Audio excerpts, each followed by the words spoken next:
Hello, welcome to National Rankers. मैं हूं आभा गुप्ता सेरीवाल और हम पढ़ रहे हैं क्लास 12 का अकाउंट, जिसमें चैप्टर 9 कर रहे हैं हम। चैप्टर 9 ऋण पत्रों का निर्गमन। ऋण पत्रों के निर्गमन से संबंधित थ्योरी हम पढ़ रहे हैं। इसमें हमने ये पढ़ा कि कंपनी के द्वारा ऋण पत्रों का निर्गमन क्यों किया जाता है, क्या कारण है कंपनी के द्वारा ऋण पत्रों का निर्गमन करने के। अवशिष्ट याचना के बारे में पढ़ा हमने, अग्रिम याचना के बारे में पढ़ा। तो अवशिष्ट याचना मतलब अवशिष्ट याचना ऐसी याचना जो कंपनी के द्वारा की जा चुकी है लेकिन ऋणपत्रधारी के द्वारा उसका भुगतान नहीं किया गया है।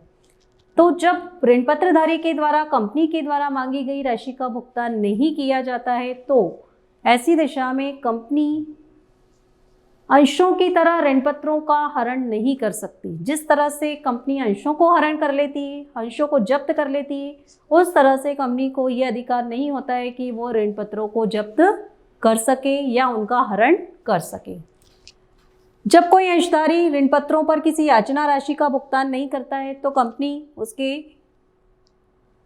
अंशों का हरण कर लेती है, लेकिन ऋणपत्रों का हरण नहीं कर सकती। केवल बकाया राशि न्यायालय में दावा करके प्राप्त कर सकती है। मतलब जो भी ऋणपत्रधारी के ऊपर उसकी राशि बनती है वह चाहे तो कोर्ट में केस करके उस बकाया राशि को वसूल सकती है, लेकिन ऋणपत्रों को जब्त नहीं कर सकती। रोकड़ बही में सीधा लेखा करने पर, जहां पर भी नगद व्यवहार होते हैं तो नगद व्यवहारों का जो लेखा होता है वो सीधे रोकड़ बही में कर दिया जाता है।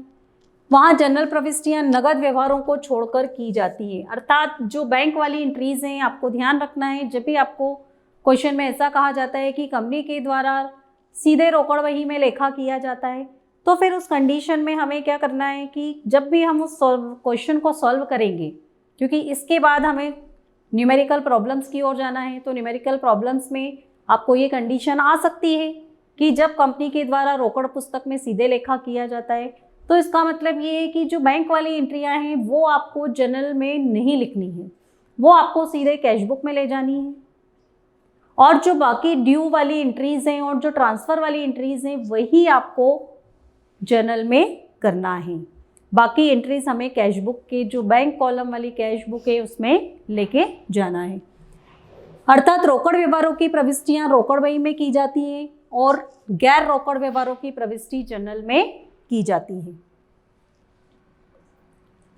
इसके लिए जब हमें रोकड़ पुस्तक में सीधे उसको फॉरवर्ड करना है तो हमें देखना होगा कि रोकड़ पुस्तक कैसे बनाई जाती है, उसका क्या फॉर्मेट है, कौन कौन से कॉलम्स हमको उसमें बनाना है।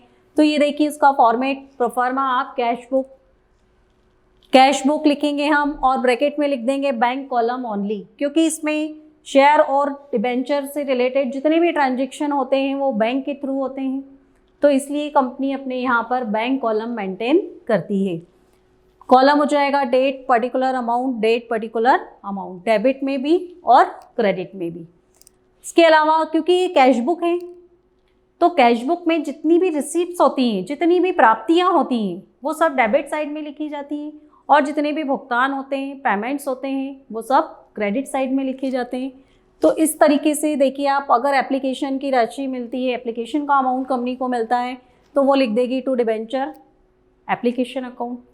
जैसे फर्स्ट एंट्री हम करते हैं जब भी कोई क्वेश्चन हमको दिया जाता है तो हम स्टार्टिंग कर देते हैं बैंक अकाउंट या टू डिबेंचर एप्लीकेशन अकाउंट, तो वह एंट्री हमको जनरल में ना करके हमें कैश बुक में करना है, टू डिबेंचर एप्लीकेशन अकाउंट। उसी तरह से टू डिबेंचर अलॉटमेंट अकाउंट, फिर to debenture first call account, to debenture second call account और to debenture third and final call account. अगर मान लीजिए कि कंपनी ने 3 ही किस्त मांगी, एप्लीकेशन, अलॉटमेंट और फर्स्ट कॉल, तो फिर ऐसी कंडीशन में क्या होगा, डिबेंचर फर्स्ट एंड फाइनल, मतलब फर्स्ट पे ही फाइनल कर देंगे हम। अगर कंपनी ने 4 इंस्टॉलमेंट मांगी है तो फिर सेकेंड एंड फाइनल कॉल हो जाएगी, और जब कंपनी ने 5 इंस्टॉलमेंट मांगी है तो हमको थर्ड एंड फाइनल कॉल करना है। ये फाइनल कॉल का डिसाइड कंपनी की कंडीशन पे, क्वेश्चन की कंडीशन पे डिपेंड करेगा। जो भी हमें क्वेश्चन में दिया होगा उसके हिसाब से हम उसको करेंगे। तो जितनी भी प्राप्तियां हैं वो सब डेबिट साइड में आ जाएंगी। उसके बाद इसकी टोटल लगाई जाएगी और टोटल लगाने के बाद जो भी बैलेंस होगा वो क्रेडिट साइड में फॉरवर्ड कर दिया जाएगा। तो ये फॉर्मेट है हमारा कैश बुक का। जब भी हमसे बोला जाएगा कैश बुक बनाने को तो हमें इस फॉर्मेट में कैश बुक को बनाना है। इसके बाद अगली कंडीशन है हमारी, रोकड़ के अतिरिक्त किसी अन्य प्रतिफल के बदले में ऋण पत्रों का निर्गमन या संपत्ति के क्रय प्रतिफल के बदले में ऋण पत्रों का निर्गमन, या इसको हम कह सकते हैं कि विक्रेताओं को ऋण पत्र निर्गमित करना। विक्रेता मतलब जिससे हमने कुछ सामान खरीदा होगा, कंपनी ने कुछ सामान खरीदा होगा, उसके बदले में वो नगद भुगतान ना करके ऋण पत्रों का निर्गमन करती है। जब भी कंपनी के द्वारा किसी संपत्ति को खरीदा जाता है तो संपत्ति को खरीदने के बदले में नगद राशि का भुगतान न करके कंपनी के द्वारा अपने कंपनी के ऋण पत्रों को दे दिया जाता है, तो वह कहलाता है रोकड़ के बदले ऋण पत्रों का निर्गमन। ऋण पत्रों का निर्गमन रोकड़ के अतिरिक्त भी किया जा सकता है। कंपनी संपत्ति के विक्रेता को अथवा किसी व्यवसाय को क्रय करने पर, कभी कभी कंपनी कोई पहले से चल रहा है व्यापार उसको खरीद लेती है, तो उस व्यवसाय को खरीदने के बदले में भी प्रवर्तकों को उनकी सेवाओं के बदले में, या फिर कोई व्यक्ति कंपनी को व्यावसायिक सेवाएं प्रदान करता है तो उसके प्रतिफल स्वरूप भी ऋण पत्रों का निर्गमन कर सकती है। इसे रोकड़ के अतिरिक्त किसी अन्य प्रतिफल के बदले में ऋण पत्रों का निर्गमन कहा जाता है। यह निर्गमन भी कंपनी चाहे तो सममूल्य पर कर सकती है, प्रीमियम पर कर सकती है और बट्टे पर कर सकती है। तीनों में से किसी भी दशा में इन ऋण पत्रों का निर्गमन किया जा सकता है। संपत्ति क्रय करने पर की जाने वाली जनरल प्रविष्टियां, जब भी कंपनी के द्वारा किसी संपत्ति को खरीदा जाता है और फिर उसके बदले में ऋण पत्रों का निर्गमन किया जाता है तो उस वक्त हमें क्या जनरल प्रविष्टियां करनी है। तो सबसे पहले जो एंट्री हमारी होगी वो होगी संपत्तियों को उधार खरीदने की। जब भी संपत्ति उधार खरीदी जाएगी तो जो संपत्ति उधार खरीदी जा रही है उसका अकाउंट डेबिट हो जाएगा। Assets account DR to vendor. Assets जैसे मान लीजिए कि बिल्डिंग खरीदी है तो building account debit to vendor. Vendor मतलब विक्रेता, विक्रेता के खाते को क्रेडिट कर दिया जाएगा। अगर क्वेश्चन में हमें विक्रेता का नाम दिया गया है तो हम टू वेंडर ना लिखकर उसका नाम लिख देंगे। एंट्री हो जाएगी हमारी being assets purchased on credit from vendor. ये एंट्री बनेगी सबसे पहली संपत्ति को उधार खरीदने की। अब संपत्ति को उधार खरीदने के बाद ये जो क्रय प्रतिफल है इसका भुगतान करना पड़ेगा विक्रेता को। तो इसका भुगतान कंपनी चाहे तो सममूल्य पर ऋण पत्रों का निर्गमन करके कर सकती है। अगर कंपनी ने सममूल्य पर ऋण पत्रों का निर्गमन करके इसका भुगतान किया है तो उस वक्त एंट्री बनेगी vendor DR to debenture account. Vendor इस कंडीशन में डेबिट हो जाएगा। क्यों? क्योंकि अब वो पाने वाला हो गया, क्योंकि उसको भुगतान किया जा रहा है। भुगतान किया जा रहा है मतलब वो पाने वाला है और पाने वाला हमेशा डेबिट होता है, इसलिए वेंडर डेबिट और डिबेंचर दिए जा रहे हैं तो टू डिबेंचर अकाउंट। नरेशन में लिख देंगे बीइंग डिबेंचर्स ऑफ रुपीज़। जितने भी डिबेंचर्स हैं, मान लीजिए कि उसको 10,000 डिबेंचर्स दिए गए हैं तो यहाँ लिख देंगे being 10,000 debentures of rupees 100 each issued at par in purchase consideration to vendor. ये एंट्री हमको बनेगी जब सममूल्य पर ऋण पत्रों का निर्गमन किया जाएगा। इसके बाद अगर कंपनी के द्वारा ऋण पत्रों का प्रीमियम पर निर्गमन किया गया है तो प्रीमियम पर निर्गमन की दशा में भी वेंडर को आपको डेबिट ही करना है, क्योंकि इसमें भी वही पाने वाला रहेगा। सिर्फ एंट्री इतनी चेंज होगी कि टू डिबेंचर अकाउंट और फिर एक और आ जाएगा to security premium reserve account. मतलब इसमें सिक्योरिटी प्रीमियम रिजर्व को भी क्रेडिट कर दिया जाएगा। और नरेशन हो जाएगा being debentures of rupees each issued at premium on. जो भी प्रीमियम दिया गया है उसका अमाउंट यहाँ पर आ जाएगा in purchase consideration to vendor. मतलब परचेज कंसिडरेशन में वेंडर को ऋण पत्रों का निर्गमन प्रीमियम पर किया गया। तो ये एंट्री थी हमारी प्रीमियम पर निर्गमन किए गए अंशों ऋण पत्रों की। अब अगर क्रय प्रतिफल में ऋण पत्रों को कटौती के ऊपर निर्गमन किया जाता है, डिस्काउंट पे निर्गमित किया जाता है, तो फिर उस दशा में हमें क्या एंट्री करना है, उस दशा में भी आप देखिए वेंडर ही डेबिट हो रहा है। मतलब चाहे कंपनी के द्वारा सममूल्य पर ऋण पत्रों का निर्गमन किया जाए, प्रीमियम पर ऋण पत्रों का निर्गमन किया जाए या डिस्काउंट पर किया जाए, तीनों कंडीशन में हमको वेंडर को ही डेबिट करना है। साथ में ही डिस्काउंट भी डेबिट हो जाएगा। क्यों डेबिट होगा? क्योंकि डिस्काउंट कंपनी के द्वारा वेंडर को दिया जा रहा है और जो भी दिया जा रहा है मतलब वो डेबिट होना है। तो discount on issue of debenture account debit to debenture account. Being debenture of rupees, जो भी दिया जाएगा 10%, 10 रुपीज़, 100 रुपीज़, वट एवर जो भी क्वेश्चन में हमको दिया गया है। Each issued at discount of rupees each in purchase consideration. तो परचेज कंसिडरेशन में डिस्काउंट पर डिबेंचर का इशू करना, अगर दिया है तो वो आपको इस तरीके से करना है। इसमें हमने 3 एंट्रियाँ देखी, 8 पर, सममूल्य पर, प्रीमियम पर और बट्टे पर। तो जब भी बट्टे पर और इसका निर्गमन होगा तो इस तरह से आपको एंट्रीज बनाना है।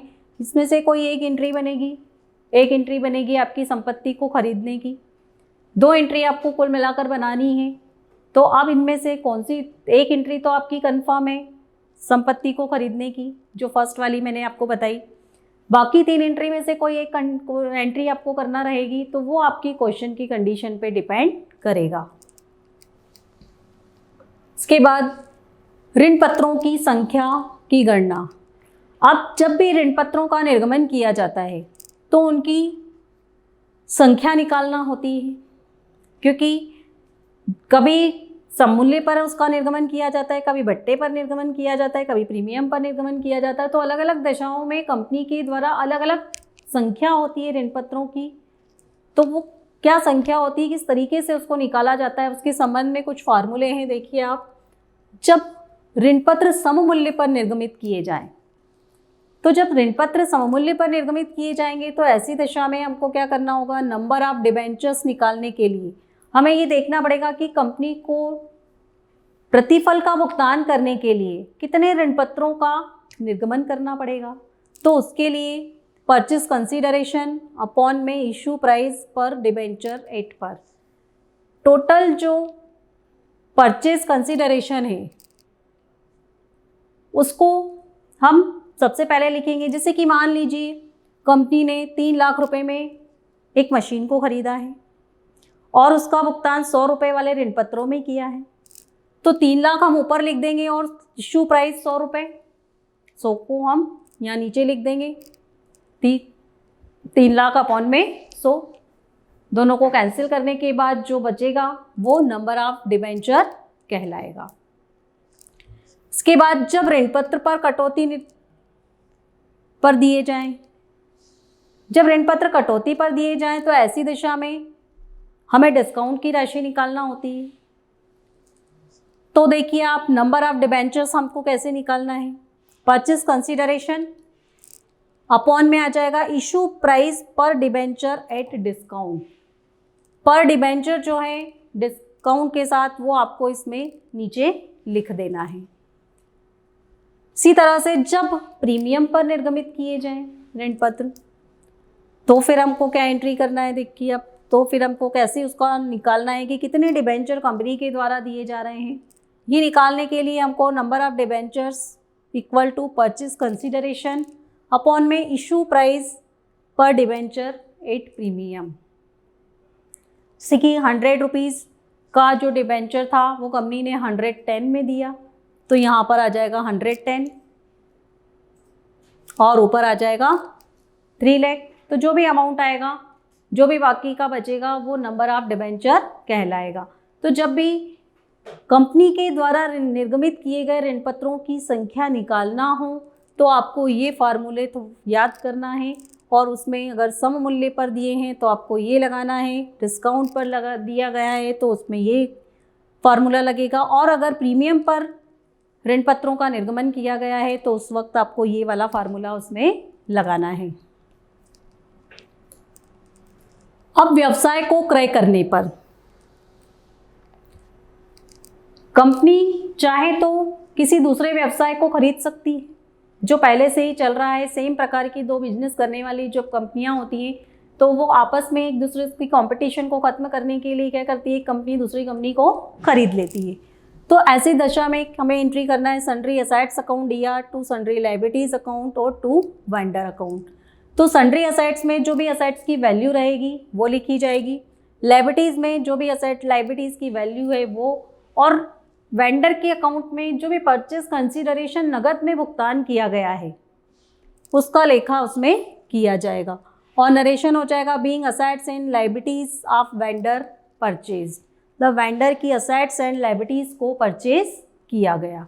ये एंट्री हमको कब बनानी है, जब किसी व्यवसाय को कंपनी के द्वारा खरीदा जाता है। Thank you.